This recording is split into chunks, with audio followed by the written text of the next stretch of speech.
Mummy जी, मेरी चाचा की लड़की की शादी है और मैं चाहती हूँ आप मुझे कुछ गहने पहनने को दे दीजिए। कौन से गहने बहू? सविता जी चश्मे को आँख पर चढ़ाते हुए बोली। जी, जो आपने फेरों के समय मुझे गले का सेट, चेन, अंगूठी, बाजूबंद, पायल चढ़ावे में चढ़ाए थे, वही वाले मांग रही हूँ। वो तो तुम्हारे ससुर जी ने लॉकर में रख दिए। हाँ, तो 1-2 दिन में मंगवा लीजिए। शादी को अभी 10 दिन बाकी हैं। मुश्किल है बहू, तुम्हारे ससुर जी बैंक के चक्कर काटे, क्योंकि उनकी उम्र हो गई है। आने जाने में तकलीफ होती है। बैंक में उन्हें इंतज़ार करना भारी लगता है। और फिर इतना महंगा जेवर घर लाना सुरक्षा की दृष्टि से भी ठीक नहीं है। इसलिए तुम राजकोट की ज्वेलरी नकली क्यों नहीं पहन लेती?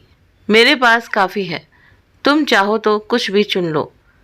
अपने गहनों को के डिब्बों की तरफ हाथ का इशारा करते हुए बोली। नहीं मम्मी जी, मुझे तो अपने ही गहने पहनने हैं। आपने कितने शौक से चढ़ाए थे, उन पर मेरा हक है। ऐसा कीजिएगा, अभी मंगवा दीजिए, फिर मैं अपने नाम से लॉकर ले लूँगी और उन्हें संभाल कर रखूँगी, ताकि पापा जी को कोई तकलीफ ना हो। नंदनी बहू, मान गए तुम्हें। मायके से तुम्हें शगुन के 11 रुपए भी नहीं मिले और हमारे सामने खड़े होकर हक की बातें करती हो। तुम कान खोलकर सुन लो, वो गहने सिर्फ दिखावे के थे। एक बार दिखाया, अब कभी दूसरी बार तुम्हें देखने को नहीं मिलेगा।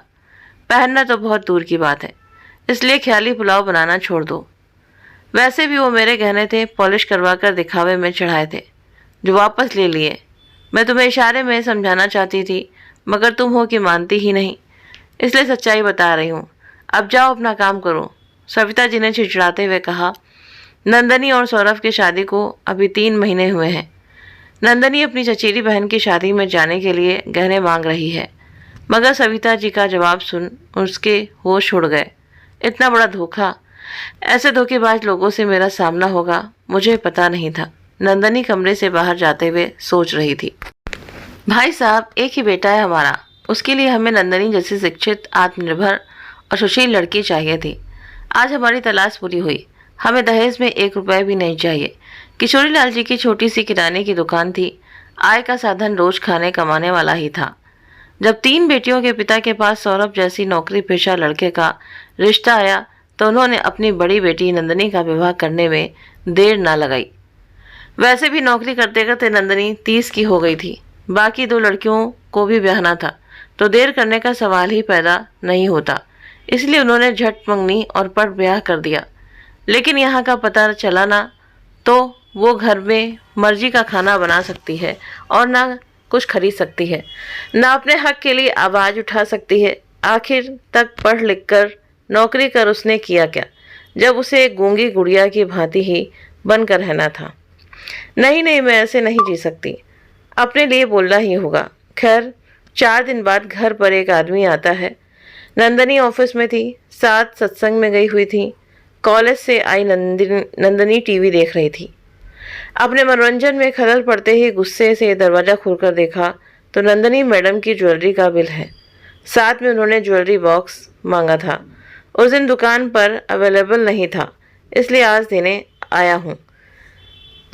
वो बोलता हुआ लड़का चलता बना। बिल देखते ही नंदनी नीता के होश उड़ गए। इतने में सविता जी पर्स झुलाती हुई चली आ रही थी। क्या हुआ, तुझे इतना पसीना क्यों आ रहा है? माँ, अगर आप इस बिल को देखोगी तो आपको भी पसीना आ जाएगा। ऐसा क्या है? आपकी बहू ने गहने खरीदे हैं, वो भी पूरे 2 लाख के। ये तो बहुत गलत है ना। मुझसे तो कह रही थी एक जीन्स खरीदने के लिए पैसे नहीं हैं। यहाँ पर तो सोना चांदी खरीदा जा रहा है। सही है, भाभी का तो एक हम ही हैं कंगाल। तू चुप कर, मुझे देखने दे। सविता जी को कुछ बात समझ में आई। अच्छा, मैंने गहने देने से मना कर दिया तो महारानी ने खुद से खरीद लिया। इसकी इतनी हिम्मत, आने दे ऑफिस से, अभी बताती हूँ कि सास क्या चीज़ होती है। इतना बड़ा धोखा करने से पहले उसने एक बार भी नहीं सोचा। अपनी सैलरी के सारे पैसे उड़ा दिए। थोड़ी देर में नंदनी और सौरभ ऑफिस से घर आते हैं। बहू, तुमने हमारे साथ धोखा किया। हमसे कहा कि सैलरी पीपीएफ अकाउंट में ख़त्म हो रही है। रुपयों से गहने खरीदे जा रहे हैं। इस धोखे के लिए मैं तुम्हें कभी माफ़ नहीं करूँगी। सविता जी तमतमा गईं। अपनी माँ की बात सुन सौरभ भी गुस्से से लाल हो बोला, तुमने अपने शेविंग के पैसे खर्च कर दिए। नंदनी, तुम्हारी हिम्मत कैसे हुई मुझसे बिना पूछे 2 लाख के गहने खरीदने की?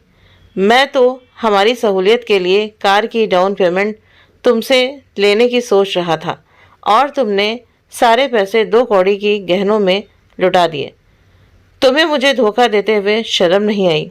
धोखा धोखा धोखा। पहले सोच समझ लो कि कौन किसको धोखा दे रहा है, और अगर सच में मैंने धोखा दिया भी है तो सासू माँ धोखा देना आपसे ही सीखा है। सौरभ अपनी मम्मी जी से पहनने के लिए गहने मांगे। उन्होंने कहा वो गहने उनके हैं, सिर्फ दिखावे के लिए चढ़ाए गए थे। मुझे लगा मेरे साथ धोखा हुआ है। मेरा सामान बोलकर मम्मी जी अपना बोल रही हैं, और आपने ही कहा था ना, तुम्हारी सैलरी तुम्हारी है, तुम जो चाहे करो। इस बात में भी धोखा था। अब आप मेरी सैलरी से अपने सपने सच करना चाहते हैं, जो कि सरासर गलत है। मेरे पैसों पर मेरा हक है, तो मैंने उन्हें अपने सपने पूरे करने के लिए खर्च कर दिए। अब आप ही बताइए कौन किसके साथ धोखा कर रहा है, फिर आकर चिल्लम चिल्ली कीजिएगा। तीनों की बात सुन ससुर देवराज जी बोले, सौरभ, बहू सही कह रही है। तुम्हारी माँ ने धोखा तो मुझे भी दिया है। इसने मुझसे पैसा तो बहू के गहने बनवाने के लिए ही लिया था, और गहने बने भी, मगर उन्हें अपना नाम लेकर लॉकर में रख दिया। और तुम्हें तो अपनी पत्नी की ख्वाहिशों को आगे बढ़कर पूरा करना चाहिए, मगर तुम तो अपने ही सपने संजोने लगे। अगर कार खरीदनी थी तो अपने पैसों से खरीदो। बहू के पैसों पर नज़र रखने की ज़रूरत ही क्या है? हाँ, उसकी मर्जी होती तो वो देती, जैसा तुम करते हो। हमने भी कभी तुमसे तुम्हारे पैसे नहीं मांगे। फिर बहू के पैसे तुम्हारे कैसे हो गए? फिर बहू का पैसा वो जो चाहे करे, इसमें धोखा बीच में कहाँ से आ गया? चारों ही अपनी बात बोलकर एक दूसरे की शक्ल देख रहे थे। समझ नहीं आ रहा था आखिर धोखा हुआ किसके साथ। पति पत्नी को झूठी बातों में फंसा रहा था। इधर सविता जी अपने पति से पैसे लेकर उन्हें और बहू को भी धोखा दे रही थी। बहू जिसे ज़रूरत थी तो गहने खरीदी है, अब उसका ये करना धोखा है, तो मेरी नज़र में तो ठीक ही है। आपकी क्या राय है? तो प्लीज़ आप मुझे कमेंट करके ज़रूर से ज़रूर बताएं। कहानी अच्छी लगी हो तो वीडियो को लाइक शेयर सब्सक्राइब करना ना भूलें। मिलते हैं नेक्स्ट वीडियो में नई कहानी के साथ में। Thank you.